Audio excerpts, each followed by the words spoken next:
याचिकाकर्त्यांचं नेमकं काय म्हणणं आहे, काय महत्त्वाचे मुद्दे आहेत आणि कशा पद्धतीने सध्या सुनावणी सुरू आहे? आमचे कार्यकर्ते आंदोलक आहेत का नाहीत असं म्हणावं लागन.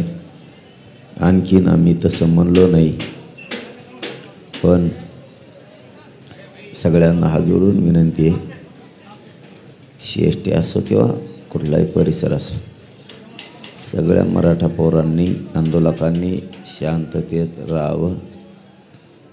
आपण आणखीन थोडे दिवस वाट बघू. किती वेळ लावतोय मुख्यमंत्री द्यायला?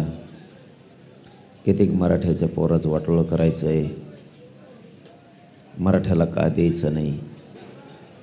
त्याला मराठ्याचा एवढा राग कशामुळे? थोडे दिवस थांबा, वाट बघा. सगळ्यांना विनंती माझी, सगळे शांत राहा.